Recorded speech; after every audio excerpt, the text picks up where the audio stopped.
শুভ সকাল বন্ধুরা, নতুন একটা দিনে নতুন সকালে আপনাদের সকলকে স্বাগত জানাই আমার বঙ্গকুমা চ্যানেলে।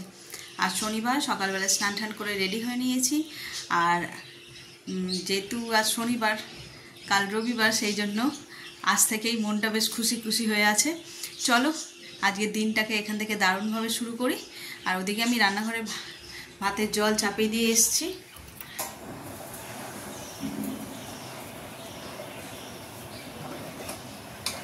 এই যে এখানে ভাত বসিয়ে দিয়েছি।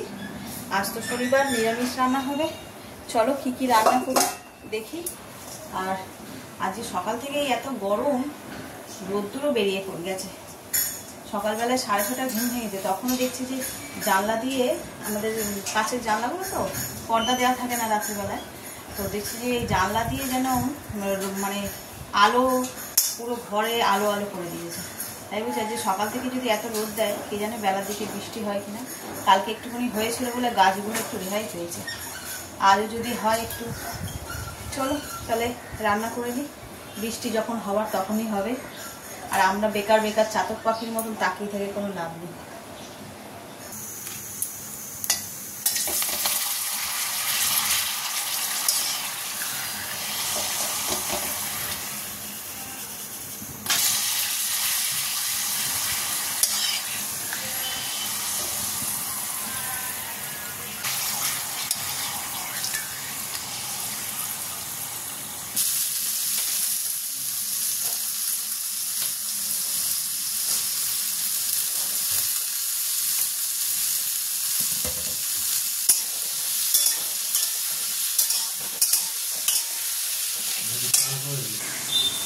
সকাল থেকে তো রান্নাঘরে অনেকক্ষণই ঢুকেছি, রান্না প্রায় শেষই।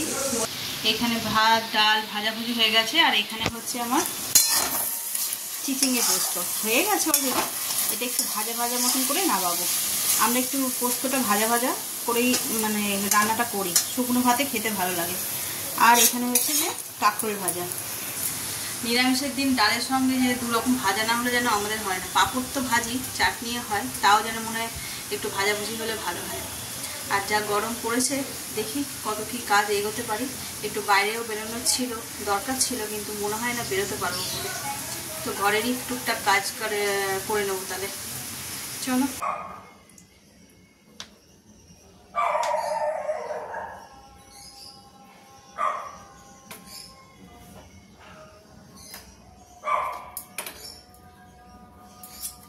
এই যে একটা অ্যাপ্লিকেশান লিখছি।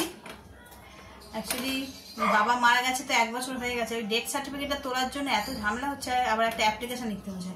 ওটাই বসে বসে, রান্না তো যে হয়ে গেছে বললাম তাড়াতাড়ি, ওই অ্যাপ্লিকেশানটাই লিখছি। এটা রাফে করলাম, এবার এটাকে ফেয়ার করে এই যে পেপার বের করেছি, এটা লিখে নিই। লিখে নিয়ে আগের দিনও বৃহস্পতিবার দিনকার গেছিলাম হসপিটালে, ওখানে গিয়ে জেনে আসলাম কি কি করতে হবে না করতে হবে। ওরা তখন বললো যে একটা অ্যাপ্লিকেশন জমা দিতে হবে, তো ওইটাই এখন লিখে নিলাম। লিখেছি মানে এই যে এবার ফেয়ার করব, করে আবার কাউন্সিলরের সই ঠই নিয়ে তারপর যেতে হবে। চলো লেখাটা তো হয়ে গেছে। এরপর এই যে এখানে এক শাড়ি জামা কালি কেচেছি, কিন্তু রোদের যা তাপ বললাম আজকে সকাল থেকে, শুকিয়েও গেছে। এগুলোকে ভাঁজ করব। তা ভাঁজ করার আগে ওই ঘরে বলছি রান্নাঘরে মাইক্রোওভেনটা একটু পরিষ্কার করে নেব। দাঁড়াও আগে দেখিয়ে দিই আমার মাইক্রোওভেনের লুকটা। দেখেছো কত নোংরা হয়েছে, ডোরটাও হয়েছে এরকম। চলো তাহলে এই মাইক্রোওভেনটা পরিষ্কার করার জন্য এই যে বাটিতে আমি একটু জল নিয়ে নিচ্ছি। এটা মাইক্রোওভেন বোল, তরকারি গরম করে করে এই বোলটার মধ্যে দাগ হয়ে গেছে। এই বোলটার মধ্যে এরকম একটা গোটা লেবু কেটে আর দিয়ে দেবো। রসটা চিপিয়ে দিই জলটার মধ্যে।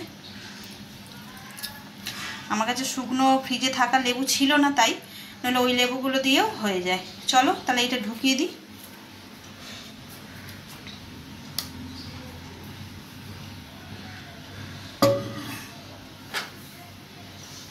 প্রথমে মাইক্রোওভেনের মধ্যে এই যে ভেপার ক্লিন অপশানটাকে ক্লিক করব, করে স্টার্ট দিয়ে দেবো। ব্যাস এই যে টাইমার, এখন এটা হোক।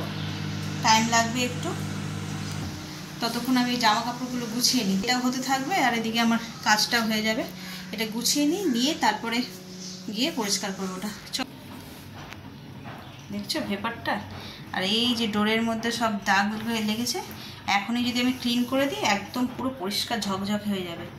আর এত সুন্দর স্মেলটা দিচ্ছে লেবুর জন্য। চলো তাহলে করে নিই। প্রথমে এরকম একটা পরিষ্কার কাপড় নিয়ে নেব, নিয়ে এই কাপড়গুলো দিয়ে আস্তে করে ডলে নিলেই পুরো পরিষ্কার হয়ে যাবে।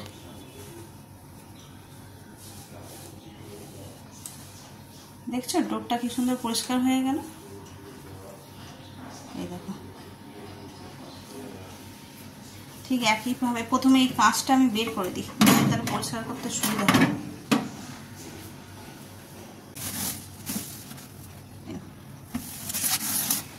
চলো এক হাতে পরিষ্কার করা যাচ্ছে না, আমি পরিষ্কারটা করে নিয়ে তারপর তোমাদের সঙ্গে শেয়ার করছি কিভাবে পরিষ্কার, মানে কতটা পরিষ্কার হলো। দেখো আমার মাইক্রো ওভেনের ফাইনাল লুক, একদম চকচকে করে দিয়েছি।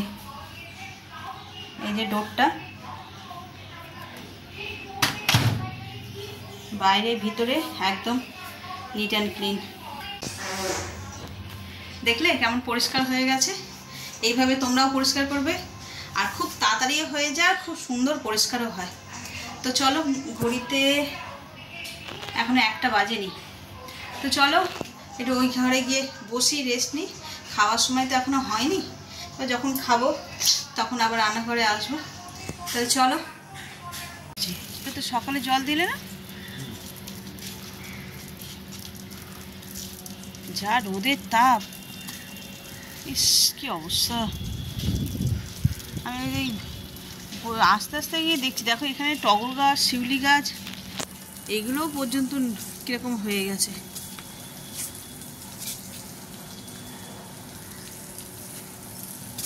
একদম নুয়ে গেছে পাতাগুলো।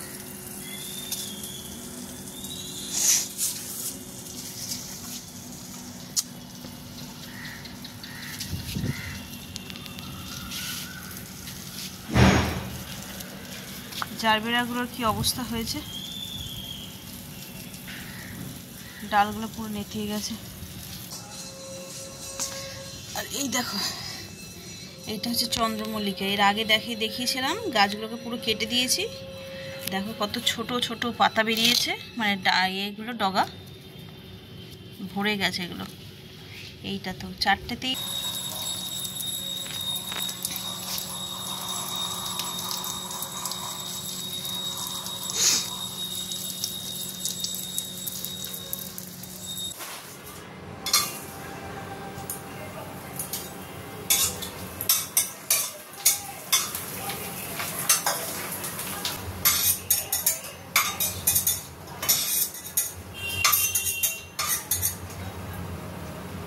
এই যে সন্ধ্যেবেলা চলে এসেছি রান্নাঘরে, চা করব। আর চা বসিয়েছি, আর এই যে ব্যাট পাঁপড়, এগুলো একটু ভাজছি, চায়ের সঙ্গে খাওয়া হবে। ছেলেটাও ঘরে রয়েছে আজকে, এখন আর পড়া নেই আজকে সন্ধ্যেবেলায়, তাই ভাবলাম একটু ভাজি। সন্ধ্যেবেলায় একটু চুটুটুপুর টিফিন পরে খাবে, কিন্তু এই ছোটোখাটো খাবার খেতে বেশ ভালোই লাগে। চা খাবে ছেলে, কফি খাবে, তাহলে একটু আমি ভাজি। এই যে আমাদের কফি, পাঁপড় ভাজা আর বিস্কিট, এটাই এখন সন্ধ্যেবেলা খাবো। তারপরে দেখি পরে কি ছেলের বায়না হয়, আমাদের আর লাগে না, ছেলেই বায়না করবে মা এটা খাবো ওটা খাবো। আর যদি দেখো একটুখানি দাঁড়ালাম এসে চা করার জন্য, তাই ঘেমে নিয়ে চান। গা ধুয়ে বেকার, যতই গা ধুই, ঘরে গা ধুয়ে বসে থাকবে তাহলে ঠিক আছে, রান্নাঘরে ঢোকা মানেই বেকার হয়ে যায়। তো চলো চাটা খেয়ে নিই, তারপরে আবার দেখা হচ্ছে।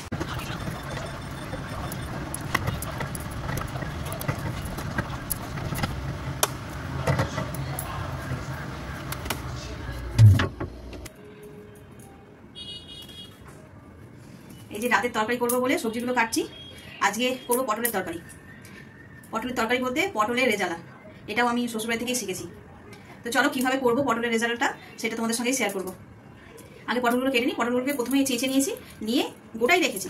এদিকে একটা ফালি দিয়েছি অল্প করে, আর এদিকে একটা ফালি দিয়েছি অল্প করে, বুঝতে পারছো? এই যে এইভাবে এদিকটা কেটেছি, আর এইভাবে যাতে একটু নুন মশলাটা ঢোকে, এই আর কি, আর কিছুই না। আর পটলগুলো হতে হবে একদম কচি পটল। আজকে বলেছিলাম একটু কচি পটল নিয়ে আসতে, এই দেখো একদম কচি, দানা যাতে না থাকে। দানা থাকলে এটা তো ভালো লাগবে না।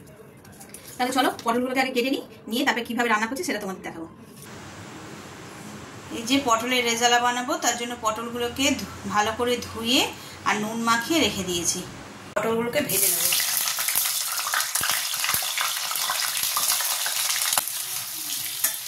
দেখো পটলগুলোকে ভালো করে লাল লাল করে ভেজে নিয়েছি। এবার এগুলোকে তুলে নেব।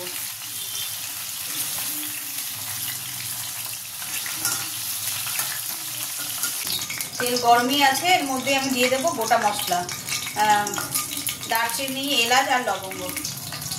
এবার আমি এতে দিয়ে দেবো বাটা মশলা, আদা, কাঁচা লঙ্কা আর টমেটো।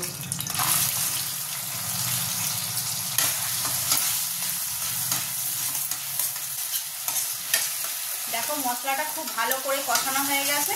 এবার আমি এতে দিয়ে দেবো স্বাদ অনুসারে নুন আর দেবো কাশ্মীরি লাল লঙ্কার গুঁড়ো। এই রান্নাটাতে হলুদ যাবে না।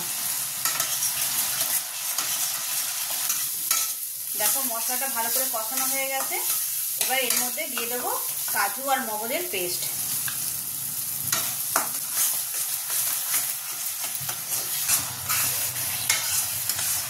মশলাটা খুব ভালোভাবে কষানো হয়ে গেছে। এবার এতে দিয়ে দেবো জল।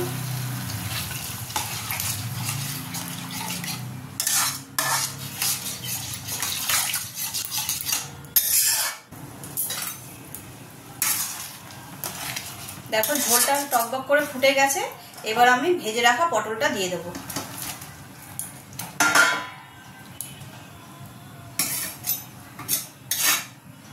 5 মিনিট এটাকে আমি ঢেকে রেখে দেবো।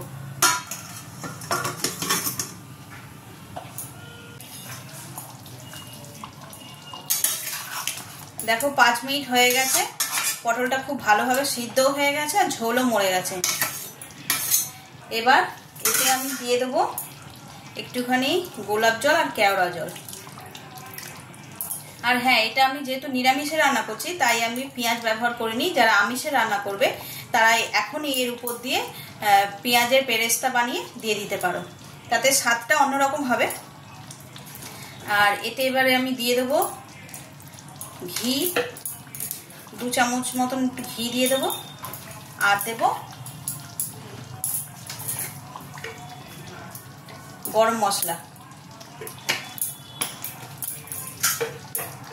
ব্যাস, এবার একটু ভালো করে নেড়ে ফেড়ে ঢাকা দিয়ে রেখে দেবো।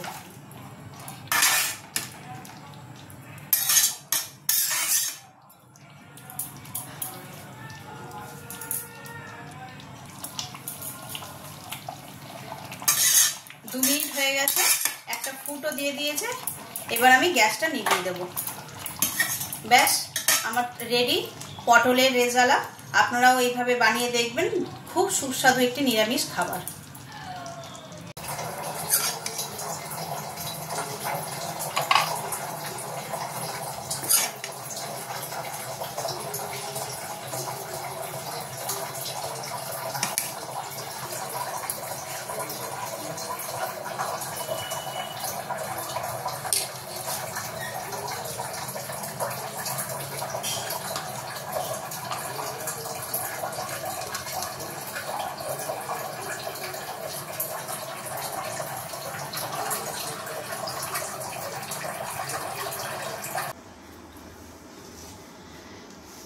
এগারোটা বাজে, এবার আমরা সবাই মিলে খেতে বসে পড়েছি। আর আজকে যেমনটা দেখলে বানিয়েছি পটলের রেজালা। এর আগে অনেকবার বানিয়েছি, শ্বশুরবাড়িতে এসে এটা শিখেছি। আর চলো তাহলে খেয়ে নিই। তুমিও খাও, খেয়ে বলো কেমন হয়েছে। খুব ভালো, দারুণ দারুণ। মা আগে করতো, মায়ের মতন হয়নি হয়তো। না, চলো তাহলে খেয়ে নিই। আর আজকে ব্লগটাকে এই পর্যন্তই রাখছি। যদি কিছু ভালো লেগে থাকে তাহলে please like, comment, share and subscribe. ভুল ত্রুটি মার্জনা করবেন। আগামীকাল আবার দেখা হচ্ছে। Good night.